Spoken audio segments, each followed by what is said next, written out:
چھٹی کا دن ہونے کے باوجود اللہ کے لیے ایک تربیتی پروگرام میں ہم لوگوں کو شرکت کی توفیق عطا فرمائی۔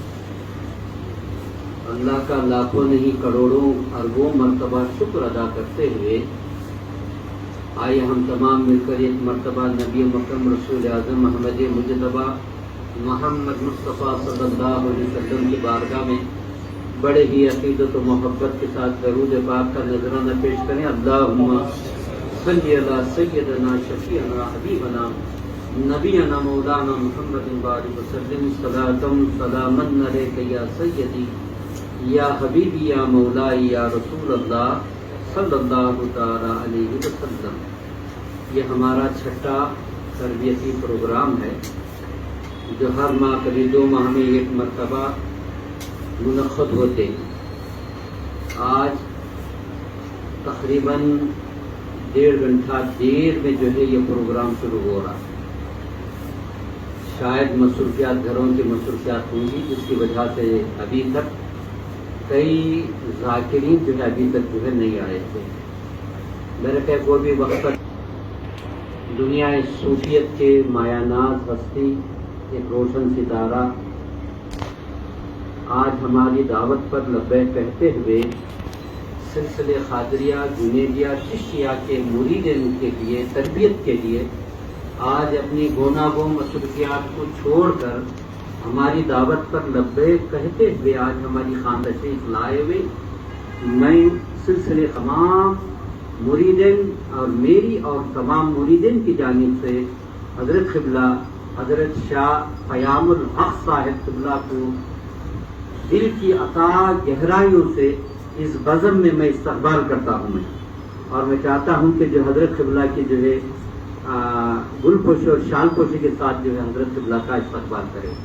نعرے تکبیر، نعرے رسالت، صوفیاء کرام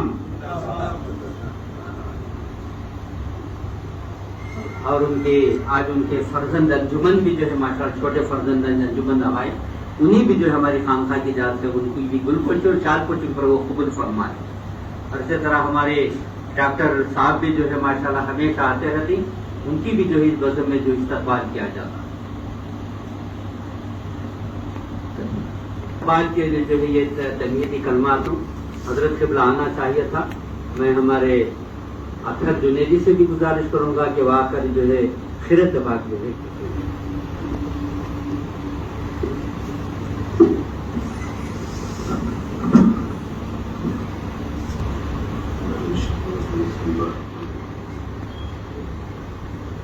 بسم اللہ الرحمن الرحیم رب العالمین۔ 15 دن جو ہے ہمارا ساتھ مل کر سفر رہا، بغداد، کربلا، نجف اشرف سے جو حضرت قبلہ سے جو ہے کے ساتھ جو ہے ہم لوگوں کا جو ہے ساتھ رہا۔ ماشاءاللہ جو ہے بڑے ہی سنجیدہ ہوتا موجودہ دور میں مشائخ کرام میں بڑے میں سمجھتا ہوں کہ ہزاروں جو ہے مرید ہوتے ہی، لیکن میں قریب جا کر دیکھتا ہوں تو ان کے اندر جو ہے علم کا کوئی معیار نہیں رہتا۔ خاندان سے آتے رہتی بس علم کو کیا ہے اللہ جانے، لیکن حضرت قبلہ کی جو ہے ساتھ جو ہے سنگت ان کی جلوس میں ان کے ساتھ سنگت میں رہنے کا جو ہے موقع ملا۔ اللہ کے فضل و کرم سے بڑے ہی جو ہے گہرے مطالبات، عرفانی تعلیمات، معرفت کے علم، حقیقت، یہ تمام جو ہے بات میں چاہ رہا تھا کہ جو ہے ہمارے مریدین کو ہمارے سلسلے کے لوگوں کو جو ہے اس سے آگاہ کیا جائے۔ یاد رکھیے علم صرف اپنے پیر ہی سے نہیں حاصل کرنا، جہاں سے ملے جس جگہ سے ملے اسے علم حاصل کرنا ضروری ہوتا ہے۔ حضرت کئی جو ہے بزرگان جنہوں نے تصوف کے میدان میں بہت بڑا کام کیا، دین کے میدان میں ان کی تاریخ اٹھا کر دیکھنے اکیلے جو ہے 300 جو اساتذہ کرام سے جو علم حاصل کیے، تو لہذا ضروری ہے کہ آج ایک تنگ نظری کا جو ہے ذہن بنا ہوا ہے، نہیں میں اپنے سلسلے ہی میں جو ہے بیٹھوں گا، کہیں اور جو علم رہا تو میں نہیں حاضر۔ اس طرح کا جو ہے ایک کم صرفی کا جو ہے یہ مظاہرہ ہے۔ الحمدللہ جو ہے ہمارے سلسلے سے جو ہے ہر مہینہ کسی نہ کسی بزرگ کو جو ہے بلاتے ہیں تاکہ ان کا چہرہ بھی دیکھ لیا جائے۔ بزرگان دین کی صحبت میں بیٹھنا عبادت ہے، بزرگوں کے چہرے دیکھنا عبادت ہے۔ حضرت شیخ سعدی رحمۃ اللہ علیہ کا جو ہے وہ مشہور معروف شعر ہے، ایک ساتھ صحبت باولیاء، اولیاء اللہ کی جو ہے صحبت میں تھوڑی دیر، ایک گھنٹہ تھوڑی دیر رہنا 100 سال عبادت کرنے سے بہتر، بے ریا کے ساتھ جو عبادت کی مجھ سے جو ہے بہتر ہے۔ الحمدللہ حضرت شبلا آج یہاں پر تشریف لائے ہوئے، میں سمجھتا ہوں حضرت کے شبلا کی شاعر صاحب ہم تو استقبال نہیں کر پائے۔ حضرت شبلا بہت بڑے جو ہے دل کے جسے مالک کہتے ہیں، سخی جسے کہتے ہیں، حضرت آج ہمارے ہاتھ تشریف لائے۔ میں جو ہے میں اپنے نہیں بلکہ جو ہے میرے پیر و مشرف قبلہ کی جانب، میرے پیر و مشرف قبلہ ساتھ ہی تھے، میرے پیر و مشرف ہر مشائخ چاہے علماء کرام کو بڑا ہی ادب فرماتے تھے، بڑا ہی ادب فرماتے تھے، وہی ان کے غلام ہیں ہم لوگ۔ ہم یہ نہ صرف حضرت قبلہ بلکہ حضرت قبلہ کے مریدین بھی جو ہے تشریف لائے ہوئے ہی، ان تمام کو بھی جو ہے میں ہمارے سلسلے کے تمام ذمہ داروں کی جانب سے میں استقبال کرتا رہتا ہوں۔ اور میں آپ تمام سے بس ایک بات کہہ دوں کہ جو ہے اہل سنت والجماعت، یعنی اہل سنت والجماعت میں بھی کئی طرح کے صوفیہ کرام یا صوفیزم یا تصوف کی جو راہ ہے وہی اصل میں جو ہے اہل سنت والجماعت ہوتے ہیں۔ ورنہ جو ہے کئی لوگ جو ہے اپنے آپ کو مرشد بن بیٹھے، نقشبندیہ سلسلہ چلا رہی، پتا نہیں کہ جو ہے میں نے جو ہے ابھی جو ہے ایک سلسلہ یہاں پر جو ہے نقشبندیہ ہے، وہ لوگ جو ہے حالانکہ ان کے جماعت میں پیری مریدی کا تصور نہیں تھا، تبلیغ جماعت میں جو پیری مریدی کا تصور نہیں تھا، لیکن آج انہوں نے بھی لوگ دیکھے یہ پیری مریدی بڑا یہ ہے، یہ بالکل شروع کر رہا ہے، اور ان کا جو ہے ذکر جو ہے الحمدللہ ہمارے جو بزرگان دیتے ہیں اللہ کے جو ہے اسم مبارکہ کا جو ہے ذکر دیتے ہیں، لیکن جو ہے ان کے پاس دیکھا کہ جو ہے ان کا جو ذکر انا للہ و انا الیہ راجعون، حالانکہ آیت مبارکہ ہے، اس طرح کے ذکر پر ایک عجیب سا جو ہے تصوف کا جو ہے تعلیمات ان کے اندر عام ہوتے جا رہے ہیں۔ اللہ تعالیٰ ہم تمام کو جو ہے غلط جو تصور ہے، تصوف کا جو تصور پیش کیا جائے، اللہ تعالیٰ ہم تمام ہماری حفاظت کرنا ہے۔ انشاءاللہ یہ سلسلہ جاری رہے گا۔ میں تمام سے پھر ایک مرتبہ بڑے ہی اگر آپ لوگ جو ہے نوٹ بک لائے ہی، میں نے کہا تھا کہ جو ہے اپنے ساتھ جو ہے نوٹ بک لے آئے تاکہ جو بھی بات ہو جو ہے اسے لکھ لیں، جب سنتے ہی بڑا جلدی بھولنے کی بھی حالت ہو جاتی ہے، ہمیں ریپیٹ نہیں کر دینا، کوئی بھی جو ہے دین کی بات جو ہم سنتے ہی وہ ریپیٹ نہیں کرتے ہمیں لوگ تو بھول جاتی، اگر وہی جو ہے تحریر کر کے رکھ لیں، حضرت قبلہ کی بھی جو بھی قیمتی جو ہے جو باتیں نکلتے ہیں آپ اس میں اپنی جو ہے نوٹس میں جو ہے اپنے نوٹ بک میں جو ہے اگر کوئی امپارٹنٹ ہو تو جو ہے اسے لکھ لیں، یہ ضروری ہے۔ اس کے بعد جو ہے حضرت قبلہ کے جو ہے درس کے بعد اگر کسی کو کوئی سوال ہے، کوئی بھی سوال کرنا ہے وہ حضرت قبلہ سے جو ہے سوال کرتے ہیں، تصوف کے لائن کے جو جس طرح سے بھی چاہے وہ معرفت کو، حقیقت کو، طریقت کو، جو بھی سوال چاہے حضرت قبلہ سے کرتے ہیں۔ میں حضرت کو بلا ہے تاخیر حضرت قبلہ کو جو ہے نعرے تکبیر، نعرے رسالت کے ساتھ حضرت قبلہ کا جو ہے اس وزن میں جو ہے حضرت کو مدعو کرتا ہوں، نعرے تکبیر، نعرے رسالت، قیام الحق صاحب قبلہ۔ اور دوسری بات کہوں حضرت قبلہ کی ایک کتاب بھی ہے خانقاہ میں جو ہے موجود ہے، وہ کتاب جو ہے پڑھیے، بڑی اچھی کتاب ہے، اولیاء اللہ کے جو ہے جو لکھی ہوئی ان کے اقوال وغیرہ کے بڑی ہمارے لیے بڑی قیمتی ہوتے ہیں، بزرگان دین کے اقوال بڑی قیمتی، حضرت قبلہ جو چن کر جو ہے بزرگان دین کے اقوال کو جمع کیا ہے، وہ کتاب جو ہے خانقاہ میں بھی موجود ہے، اگر آپ کو بھی چاہیے تو جو حضرت قبلہ سے جو کتابیں منگا سکتے ہیں۔ حضرت قبلہ ایک کتاب کے جو ہے مصنف کی ماشاء اللہ تعالیٰ بڑا ہی جو ہے گہرا تصوف کی ملائی میں جو ہے علم رکھتے ہیں۔ حضرت قبلہ کو جو ہے میں پر جو ہے مدعو کرتا ہوں۔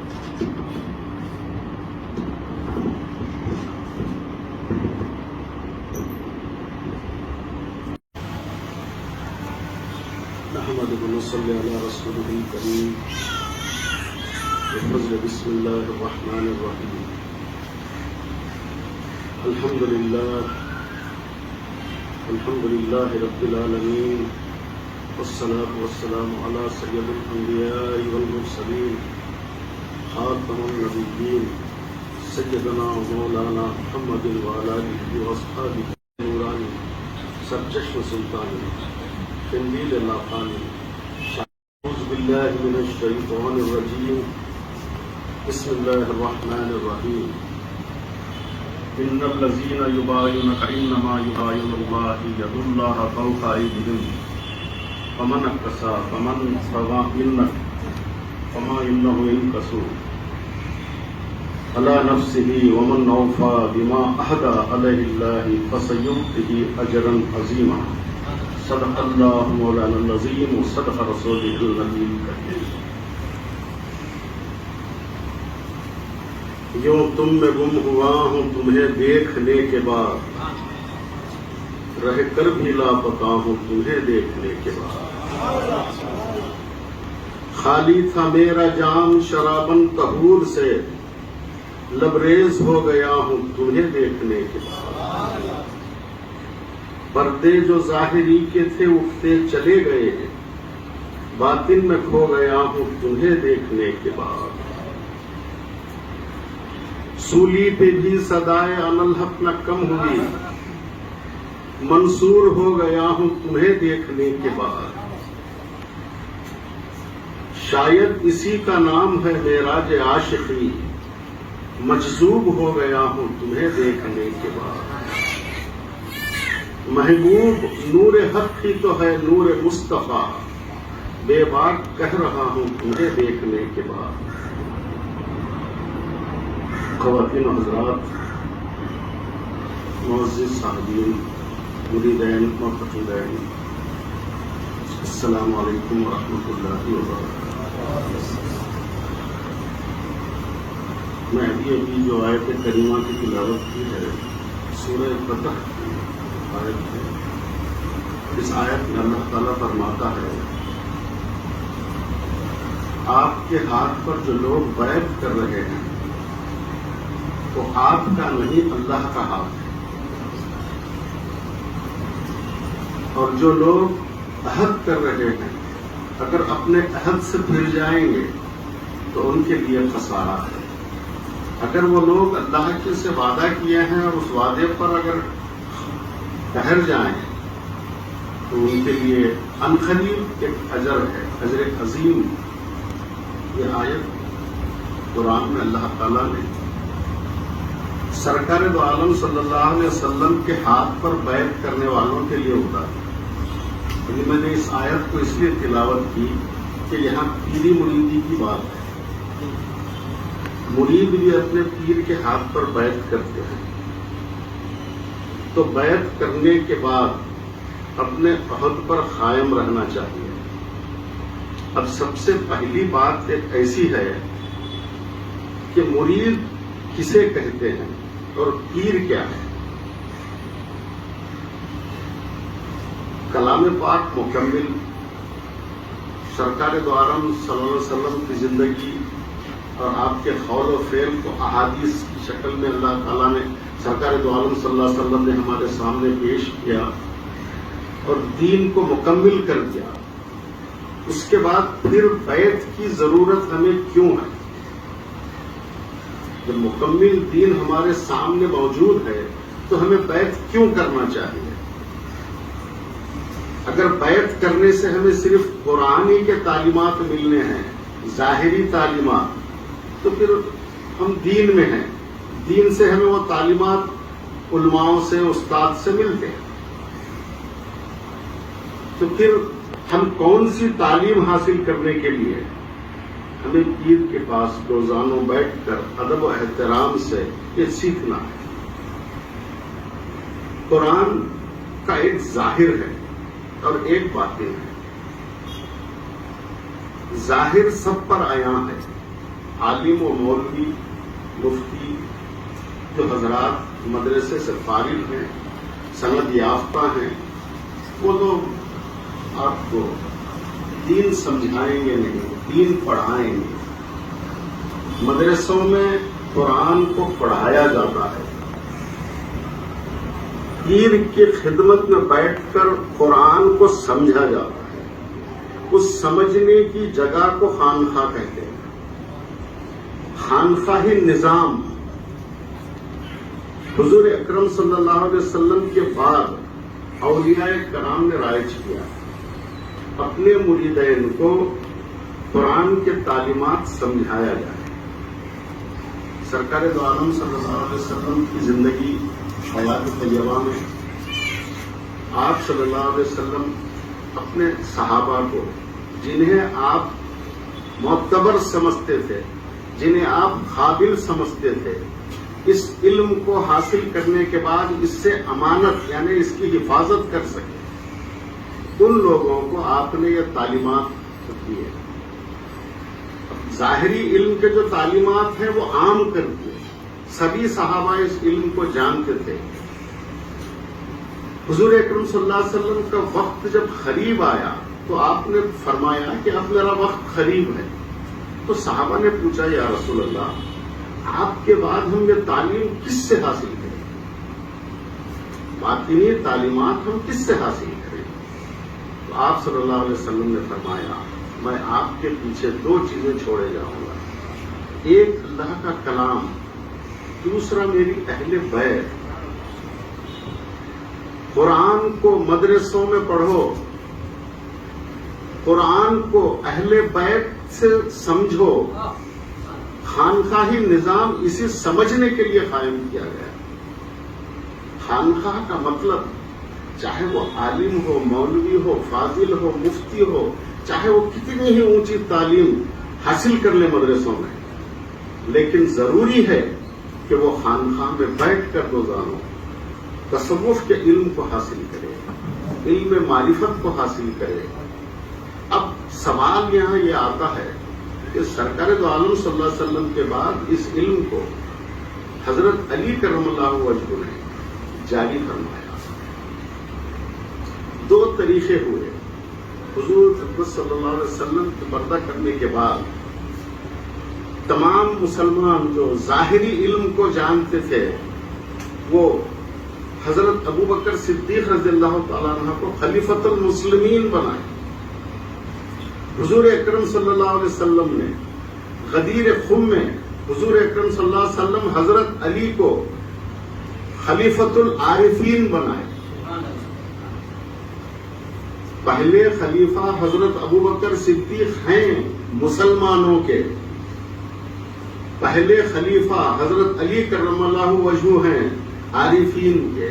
عرفانی علم کا آغاز حضرت علی کرم اللہ وجہہ سے ہوا۔ وہ چیز اللہ کے فضل و کرم سے قیامت تک جاری رہے گی، اور وہ علم جو ہے اللہ والوں کے نزدیک محفوظ ہے اور قیامت تک محفوظ رہے گا۔ اب رہی بات وہ علم ہے کیا، ایسا کیا علم ہے؟ کیا وہ قرآن سے ہٹ کر ہے؟ کیا وہ حدیث سے ہٹ کر ہے؟ نہیں، قرآن ہی سے وہ علم لیا جاتا ہے، حدیث ہی سے وہ علم لیا جاتا ہے، لیکن اسے تحریر و تقریر میں نہیں لایا جاتا۔ جلوت میں جو علم ہوتا ہے وہ ظاہر ہے۔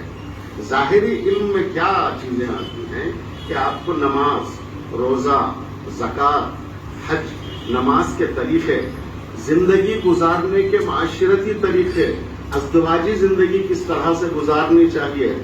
قرآن کریم کے اندر اللہ تعالیٰ نے ہر وہ چیز کا حل رکھ دیا ہے۔ اگر آپ کو مسائل نساء دیکھنا چاہیں تو سورہ نساء پڑھیے، اس کے اندر آپ کو نسائی مسائل تمام مل جائیں گے۔ لیکن اسی قرآن میں اللہ اس کے رسول کی پہچان بھی ہے۔ پہچان کس سے ہوتی ہے؟ اللہ والے سے ہوتی ہے۔ اللہ تعالیٰ کی پہچان سرکار دو عالم صلی اللہ علیہ وسلم سے ہوئی ہے۔ امت مسلمہ کو سرکار دو عالم صلی اللہ علیہ وسلم نے اللہ کی وحدانیت بتائی۔ آدم سے لے کر عیسیٰ علیہ نبی تک جتنے انبیاء آئے اللہ تعالیٰ کی طرف انہوں نے بلایا، اللہ تعالیٰ کی وحدانیت کو سمجھایا۔ سرکار دو عالم صلی اللہ علیہ وسلم نے اللہ کی معرفت حاصل کی، اللہ کو پہچانا، اللہ کو دیکھا، اللہ سے گفتگو کی۔ موسیٰ صرف اللہ سے بات کرتے تھے، سرکار دو عالم صلی اللہ علیہ وسلم نے بالمشافہ اللہ تعالیٰ نے اپنے آپ کو فنا کر کے بقا ہو گئے۔ جب تک رب باقی اس وقت تک سرکار باقی، اسی کو حیات نبی کہتے ہیں۔ یہ راز ہے حیات نبی کا کہ حیات نبی کا راز پیر سے ملتا ہے۔ پیر کیا ہے؟ اللہ اور اس کے رسول کی پہچان کر کے اللہ تعالیٰ اور اس کے رسول کو دو نہیں ایک کرتا ہے. کیوں؟ اللہ خود فرماتا ہے کہ میں نے اپنے نور سے نبی کے نور کو بنایا. نبی کے نور سے ساری کائنات بنائی. یہ جتنی چیزیں آپ دیکھ رہے ہیں یہ کائنات کو یہ نبی کا نور ہے. یہ الگ بات ہے کہ سرکار دو عالم صلی اللہ علیہ وسلم ہمارے بیچ 7,000 سال بعد تشریف لائے، لیکن سرکار دو عالم صلی اللہ علیہ وسلم لاکھوں سال پہلے اللہ کے علم میں تھے، اللہ کے نور میں تھے. یہ راز اللہ اور اس کے رسول کا نور کیا ہے؟ کہ پیر کے پاس ہوتا ہے. پیر اسے خلوت میں اپنے مرید کو اس کی تعلیم دیتے ہیں، اسی کو پیری مریدی کہتے ہیں. تو میں نے جو آیت پڑھی ہے وہ سرکار دو عالم صلی اللہ علیہ وسلم کی سنت ہے جو آج پیری مریدی بن کر آئی ہے. اب یہ علم سرکار دو عالم صلی اللہ علیہ وسلم سے ہوتا ہوا، حضرت علی سے ہوتا ہوا، تمام صحابہ سے ہوتا ہوا، سرکار غوث پاک تک آیا، سردار الاولیاء تک آیا، حضور غوث پاک سے یہ قیامت تک جاری رہے گا. اب رہی بات علم ظاہری اور علم باطنی. علم باطنی میں کچھ ایسی چیزیں ہیں. اب قرآن ہی سے میں کچھ مسائل آپ کو سامنے رکھتا ہوں ان کے آیات سے کہ قرآن میں باطن کیا ہے. ظاہر والا اس بات کو نہیں جانتا. جیسے مثال کے طور پر ایک آیت ہے، آیت مبارکہ. اللہ تعالیٰ فرماتا ہے اے ایمان والو ایمان لاؤ اللہ پر، اس کے رسول پر. یا ایھا الذین آمنوا یا ایھا الذین آمنوا آمنوا باللہ ورسولہ. اے ایمان والو ایمان لاؤ اللہ پر، اس کے رسول پر. تو اب یہاں غور کرنے کی چیز ہے کہ بھئی ایمان والے کو ہی اللہ تعالیٰ کہہ رہا ہے ایمان لاؤ. تو پہلا ایمان کیا ہے، دوسرا ایمان کیا ہے، یہ بات کوئی عالم کوئی مولوی ہمیں نہیں سمجھا سکتا. یہ بات ہمیں ہمارے پیر سمجھائیں گے کہ پہلا ایمان کیا ہے، دوسرا ایمان کیا ہے. پہلا ایمان بالغیب ہے. ہمارا ایمان ہے آمنت باللہ صدق اللہ وکل ملائکتہ وکتبہ ورسلہ. میں ایمان لاتا ہوں تجھ پر، تیرے رسولوں پر، تیری کتابوں پر، تیری جنت پر، تیرے دوزخ پر، میرے مرنے کے بعد اٹھنے پر، تیرے شر پر، تیرے خیر پر. یہ تمام چیزیں غیب ہیں. دوسرا ایمان لانے کا جو حکم دے رہا ہے اللہ تعالیٰ، انہی چیزوں کو مشاہدہ کرنا ہے. انہی چیزوں کے بارے میں ہمیں جاننا ہے کہ اللہ اس کی ذات کیا ہے. اللہ تعالیٰ خود فرماتا ہے اللہ نور السماوات والارض، میں زمین و آسمان کا نور ہوں. اور ایک مقام پر فرماتا ہے هو الاول هو الاخر هو الظاہر هو الباطن ان اللہ علی کل شیء قدیر. میں اول بھی ہوں، آخر بھی ہوں، ظاہر بھی ہوں، باطن بھی ہوں. اب یہ چیز تو ہم نے قرآن کی تلاوت کر لی، قرآن میں ہم نے یہ پڑھ لیا. تو اب اول کیا؟ کوئی نہیں تھا تو اللہ تھا، رب تھا. کیسا تھا یہ پیر سکھائیں گے، پیر سمجھائیں گے. کیسا رہے گا یہ پیر سمجھائیں گے. ظاہر میں کیسا ہے، باطن میں کیسا ہے. کیوں؟ باطن کی ایک دلیل ہے. اللہ تعالیٰ فرماتا ہے وَفِي أَنفُسِكُمْ أَفَلَا تُبْصِرُونَ. میں تمہارے نفسوں میں ہوں، تم مجھے نہیں دیکھتے کیا؟ سوال کر رہا ہے. میری نشانیاں اس کائنات میں اور تمہارے نفسوں میں ہیں، تو تم نہیں دکھائی دیتا تمہیں کہ تم نہیں دیکھتے. تو اب سب سے پہلی چیز لفظ نفس آیا ہے. قرآن پاک میں 4 نفسوں کا ذکر کیا ہے. ایک نفس امارہ، ایک نفس لوامہ، ایک نفس ملہمہ، ایک نفس مطمئنہ. یہ چاروں نفس کیا ہیں، کہاں ہیں، یہ پیر سمجھاتے ہیں. تو یہ تمام علم سیکھنے کے لیے جب مرید ہم بنے ہیں تو اس علم کو ہم اپنے پیر سے کیسے حاصل کیا جائے؟ ہمارے اندر ادب آنا چاہیے، عاجزی ہونی چاہیے، انکساری ہونی چاہیے، کیونکہ ادب عبادت ہے۔ ادب کے بغیر عبادت نہیں ہوتی۔ اللہ تعالیٰ کے حضور میں جب ہم کھڑے ہیں تو ادب سے کھڑے ہوتے ہیں۔ سرکار دو عالم صلی اللہ علیہ وسلم کی خدمت میں جب صحابہ بیٹھتے تھے تو ادب سے بیٹھتے تھے۔ حضرت ابوبکر صدیق رضی اللہ تعالیٰ فرماتے ہیں ایک مقام پر، یا رسول اللہ مجھے 3 چیزیں بہت پسند ہیں۔ تو سرکار نے فرمایا کیا؟ تو آپ نے فرمایا ایک آپ کو ہمیشہ دیکھتے رہنا، دوسرا آپ کی صحبت میں رہنا، تیسرا میں اپنے تمام مال و دولت کو آپ پر فدا کر دوں۔ سرکار دو عالم صلی اللہ علیہ وسلم کے بعد جتنے خلفاء، جتنے پیر اس سرزمین پر موجود ہیں وہ رسول کے نائب، اللہ کے نائب، انہی کے راستے پر چلاتے ہیں، انہی کے تعلیمات کو آپ کو سمجھاتے ہیں۔ تعلیم ظاہری آپ چاہے تو کسی مولانا سے پوچھ سکتے ہیں، کسی عالم سے پڑھ سکتے ہیں، مدرسے سے فارغ ہو سکتے ہیں، لیکن تعلیم باطنی کے لیے کوئی مدرسہ نہیں ہے آج تک۔ خانقاہی ایک ایسا مدرسہ ہے، پیر ہی جو ہے نا وہ چیزوں کو سمجھا سکتے ہیں۔ اس کے لیے ادب ہمارے لیے بہت ضروری ہے۔ تمام مریدین جو ہیں اپنے پیر سے جب کبھی ملے ادب سے ملے۔ صرف ہمارا مصافحہ کرنا یا قدم بوس ہونا ادب نہیں ہوتا۔ ادب میں بھی ظاہر اور باطن ہے۔ ادب تمہارے دل سے ہونا چاہیے، تمہارے ظاہری اس سے نہیں۔ ہم نے پیر کے سامنے بادب ہم کھڑے ہو گئے، پیر جب ہمارے پردوں سے آنکھوں سے اوجھل ہو گئے تو پھر ہم اپنے اصل پر آ گئے۔ یہ چیز نہیں ہے۔ پیر کو ہمیشہ تعلیم دی جاتی ہے مرید بننے کے بعد، قلب اور خیال کو صاف کرنے کے لیے۔ قلب کے لیے ایک ذکر ہوتا ہے خاص انفاس، خیال کے لیے ایک ذکر ہوتا ہے تصور شیخ۔ شیخ کے خیال میں جو شخص، جو مرید ہمیشہ گم رہتا ہے، کبھی اس کا خیال غلط نہیں ہو سکتا، کبھی اس کے خیال میں کوئی غلط بات نہیں آتی، ہمیشہ ہر حال میں اپنے پیر کے تصور کو قائم رکھتا ہے۔